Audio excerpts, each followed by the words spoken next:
Marcus missed the meeting at 2 p.m. on a Tuesday. Not because he forgot to write it down, he had it in his calendar highlighted, with a reminder set for 15 minutes before. He saw the notification. He dismissed it. He sat back down at his desk and kept working. And 40 minutes later, when his manager appeared in the doorway, Marcus looked up from his screen, genuinely confused about where the last hour had gone. His manager said it was the third time this quarter. Marcus said he'd been under a lot of stress. His manager said that everyone was under stress, that this was a pattern, that he needed to figure out what was going on. And here's the part Marcus couldn't say out loud, standing in that doorway, heart rate climbing, already doing calculations in his head about whether this conversation was going to turn into a PIP. The reason he couldn't track a 2 p.m. meeting was the same reason he'd left his keys in the refrigerator 2 days earlier. The same reason he'd snapped at his wife over something she said about groceries. The same reason he'd read the same paragraph in a work document 4 times without absorbing a single sentence. His brain was full, not with work, not with the meeting, not with the groceries or the keys, with money. Specifically with a number, $847. That was what he had in checking after the rent cleared, and there were 11 days left in the month, and his car was making a sound he couldn't afford to diagnose, and the sound kept getting louder. So, somewhere behind every thought Marcus tried to have, every meeting, every email, every sentence he read, there was a background process running, a constant, unconscious recalculation. What if the car breaks down this week? What if it's the transmission? What's the maximum I can put on the card? Is there anything I can sell? What's the minimum payment? What's the interest rate on that minimum payment? What is 11 days times $42 a day in expenses if I'm careful? Is that math right? What did I just miss? The 2 p.m. meeting wasn't a character flaw, it was a symptom. And there's a name for what happened to Marcus. Most people never hear it. Researchers at Princeton University, specifically Anandi Mani and Sendhil Mullainathan, working with Eldar Shafir and Jiaying Zhao, wanted to understand something that had puzzled economists and psychologists for decades. Not why poor people made bad decisions in theory, but what was physically happening in the brain at the moment those decisions were made.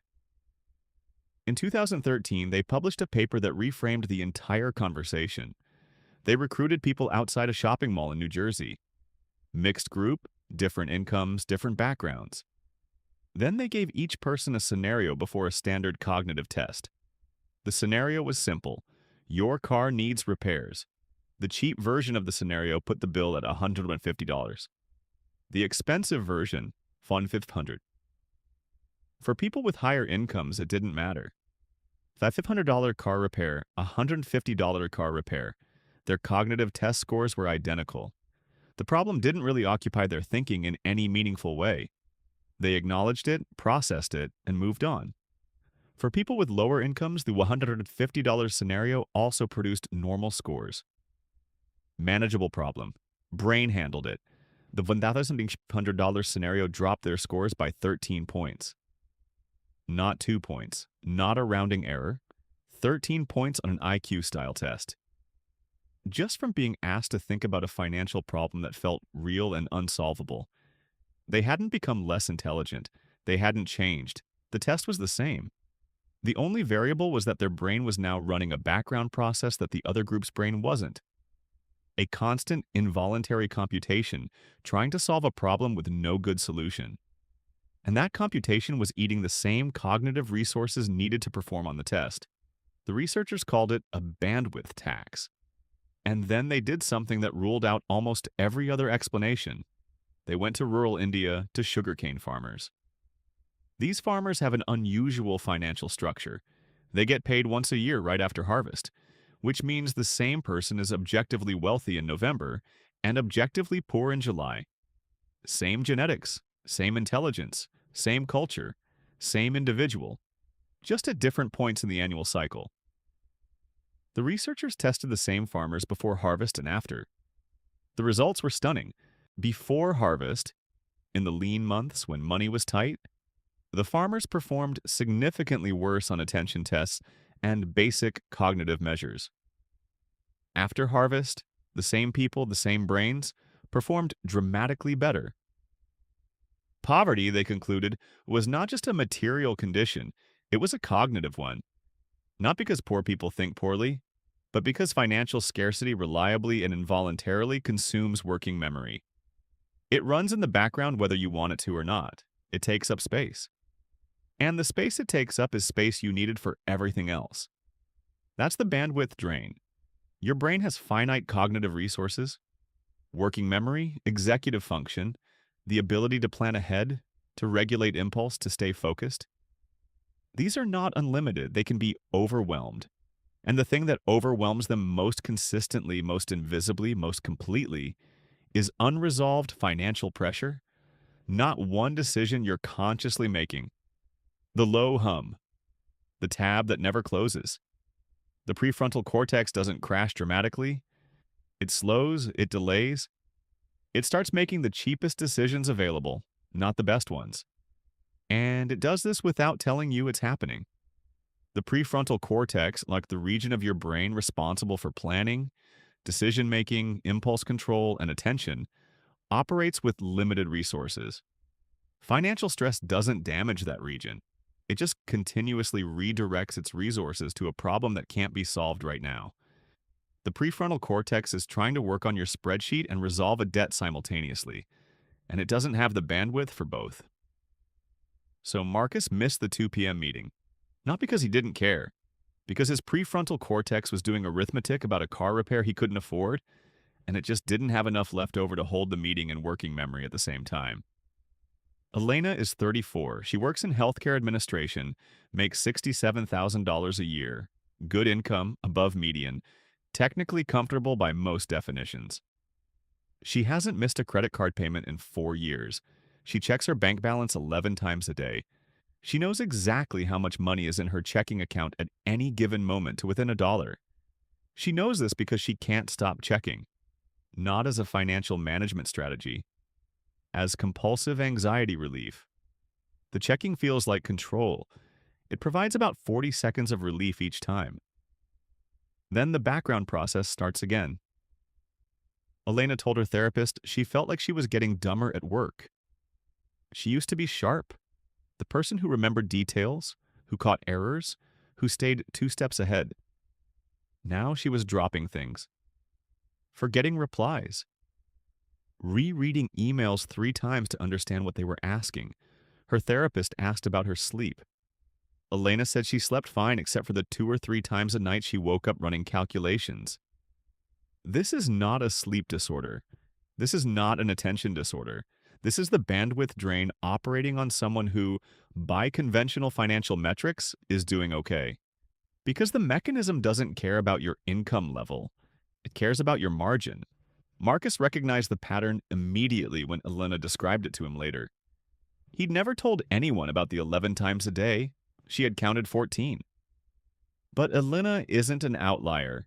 She isn't even unusual. She is, statistically, the majority. The numbers are worse than the feeling. PNC Financial surveyed workers in early 2025. 70% of millennials, the exact demographic we're describing, 28 to 43 years old, reported significant financial stress. And more specifically, they were spending an average of 4 hours a week thinking about their personal finances during work hours. Not on their lunch break. During work. During meetings. During the tasks they were being paid to perform. 4 hours a week is the flight time from New York to Dallas. That's Marcus's week. That's probably your week, and none of it shows up anywhere. Not on a timesheet, not in a performance review, not in the conversation his manager had with him in the doorway. It just disappears into the background process, invisible, continuous, compounding. And this is where the mechanism stops being interesting and starts being destructive. When you're running low on bandwidth, you don't make worse decisions uniformly. You make worse decisions about the future. Specifically about your future. The prefrontal cortex, the region being taxed, is the same region responsible for what psychologists call delayed discounting. The ability to choose the larger thing later over the smaller thing right now. To think past the next 2 weeks, it sounds simple. Under bandwidth pressure, it becomes nearly impossible. When bandwidth is drained, that capacity degrades first. Shah, Mullainathan, and Shafir demonstrated this in a follow-up study. People in scarcity don't just perform worse on cognitive tests, they systematically prioritize the immediate over the future in ways that compound the original problem. Tight on cash this week? You're more likely to take out a short-term loan at catastrophic interest rates. Behind on a bill? You're more likely to pay it late and incur a fee that costs more than the interest would have. Burning through savings? You're more likely to skip the contribution to the retirement account because the number feels abstract and the electric bill does not. This is what Mullainathan and Shafir called tunneling. When the brain is under scarcity, it develops a kind of tunnel vision, hyper-focused on the immediate problem with almost no peripheral awareness of anything outside it. You can see the thing you're focused on with unusual clarity. Everything else disappears. The investment account doesn't exist. The offer from your employer to match contributions doesn't register. The promotion you were going to chase before the car started making that noise. It's just not in the tunnel. In 2025, 39% of workers said they had reduced their 401k contributions because of economic pressure. Nearly 40%. Not because they didn't understand compound interest, not because no one had told them about employer matching, because the tunnel was showing them this month, and the retirement account is 30 years down a road they can't see from inside it. This is why the advice never works. You can't out-information the bandwidth drain. Knowing that compound interest is the eighth wonder of the world doesn't help you when your prefrontal cortex is at 60% capacity trying to figure out how to make the rent. Information requires bandwidth to be processed and acted on. If the bandwidth isn't there, the information just sits on top of the noise and eventually becomes part of it. James is 29. He has done everything right. That's the problem. He read every personal finance book his library had. He has a spreadsheet. He has a budget. He knows his categories. He has a savings goal written on a Post-it on his monitor. He knows what FIRE stands for. He's watched 47 YouTube videos about index funds. He has also made 3 financial decisions in the last 6 months that directly contradicted everything in every one of those videos. He bought something he didn't need with money he didn't have twice in 2 separate months, and then looked at his bank statement genuinely confused about how it happened. He rolled a balance from one credit card to another in a balance transfer that will cost him more than it saves when he doesn't pay it off before the promotional rate expires. Which he won't because he never does. People in James's life tell him he lacks discipline. James believes them. He wonders what's wrong with him. There's nothing wrong with him. He's describing the exact behavioral signature of a brain in scarcity operating under tunnel vision. The impulse purchases weren't indulgence. They were System 1 decisions. Fast, automatic, emotionally driven. Firing because System 2, the slow, deliberate decision-making process, didn't have the resources to override them. When you're running on 60% bandwidth, System 2 is the first thing to go offline. System 1 keeps going. It's cheaper to run. The balance transfer, that's the tunnel. Inside the tunnel, the problem is too much debt on this card right now. The transfer solves that problem right now. The promotional rate expiration is 12 months away. The tunnel doesn't show 12 months away. The tunnel shows right now with unusual clarity, and the transfer looks like a solution. From inside the tunnel, it is a solution. It just creates a bigger problem outside of it, which the tunnel can't see. None of this is what your financial situation looks like from the outside.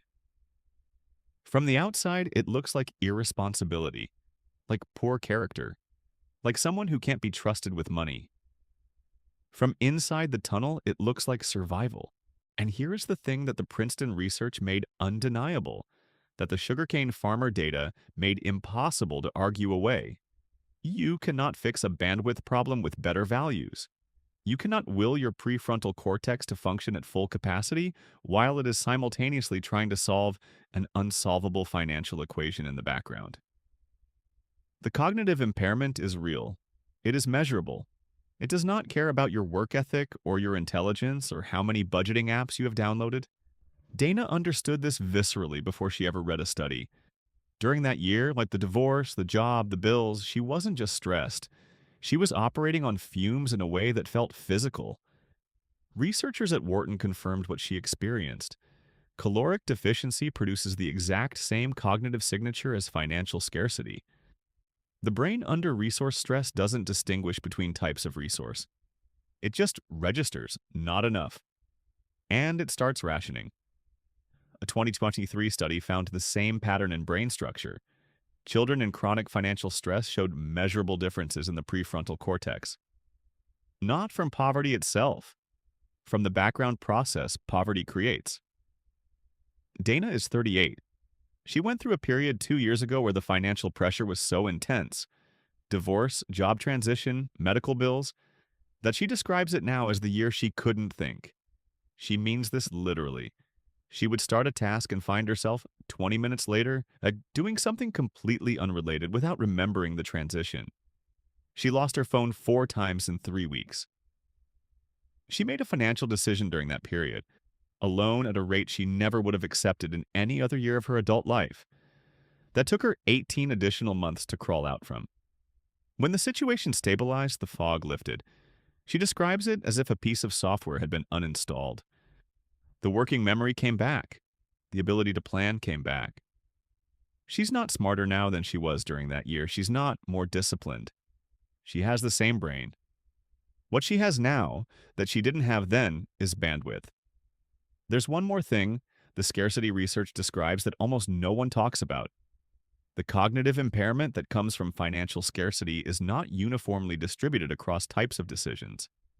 It hits hardest on exactly the decisions that would most improve the situation. Long-term planning, negotiation, career development, the ability to recognize and pursue opportunity. These are all System 2 functions. They are all bandwidth intensive. They are all the first things to go offline when the bandwidth drain activates. The decisions that survive, the ones that can run on reduced cognitive resources, are habitual, reactive, immediate.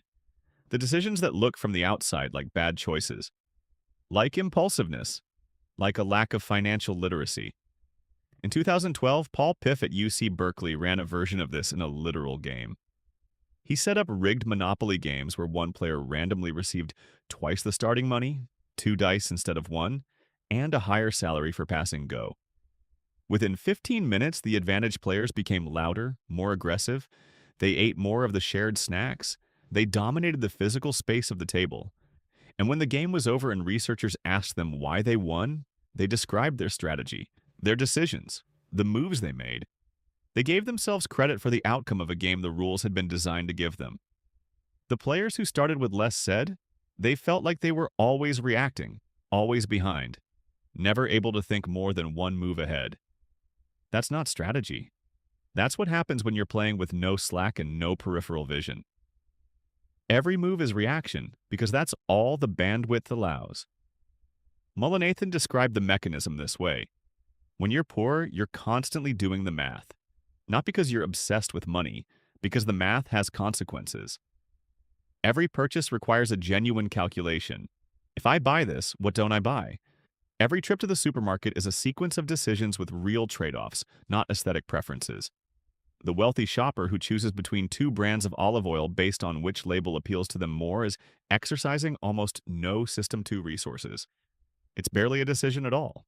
The person on a tight grocery budget who needs to calculate per unit cost across 3 different package sizes while keeping a running total to stay under $60 is exercising intense System 2 resources on every single item for the entire trip.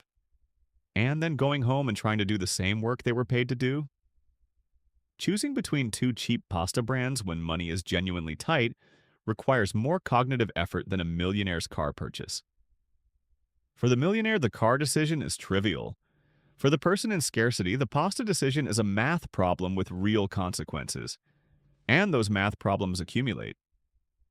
By the time you've made 50 small financial decisions with real consequences in a single week, the bus or the coffee, the store brand or the name brand, the minimum payment or the slightly more than minimum, your prefrontal cortex is running on fumes. And then someone at work asks you to think strategically about Q3. Q3 is not in the tunnel for the specific people the Princeton research was describing. Not the very poor, but the people in the middle. The people earning $35,000, $55,000, $75,000. The people who are, by every external measure, fine, who have jobs and apartments and cars, who are not in crisis, who are just perpetually, invisibly running low. For this group, the bandwidth drain is especially insidious because it's invisible. There's no external marker. No one looks at a person earning $67,000 a year and thinks, their prefrontal cortex is running at 60% capacity because of financial stress. They see a competent professional who seems a little scattered lately, who made a weird financial decision, who seems distracted in meetings. The 2025 data from PNC found that 70% of people in this demographic experience significant financial stress. 63% of people earning between $50,000 and $99,000 said inflation had made their situation noticeably worse. These aren't people on the margins. These are people in the middle experiencing the exact mechanism the Princeton research described, at scale with no framework to understand why they feel slower than they used to. There's a school, this is the study from New Haven that never gets cited in personal finance content, where one side of the building faced railroad tracks. The classrooms on the track side were exposed to regular train noise throughout the school day. The classrooms on the quiet side were not. Over time, researchers noticed that students in the trackside classrooms were performing approximately one full academic year behind their counterparts on the quiet side. Same school, same teachers, same curriculum. 1 year behind. The explanation, once it was identified, was mechanical. The brain was using cognitive resources to process and suppress the ongoing noise. Resources that weren't available for reading and arithmetic afterward. When the school installed sound insulation, the gap in performance closed. The financial equivalent of that train noise is the background process. The low-level, constant, involuntary processing of an unresolved resource problem. It is not the same as loud, acute financial crisis. It doesn't feel like noise, it feels like a slight fog, a subtle slowness, a creeping sense that you used to be better at this than you are now. You are not worse at this than you were. The train got louder. No one installed the insulation, and no one told you the noise was the reason. Marcus got through the conversation with his manager. He said the right things. He has, over the following week, been more careful. Checking the calendar 3 times, setting double reminders, sending follow-up emails to confirm meetings. He is managing the symptoms. He is working harder to compensate for the cognitive deficit.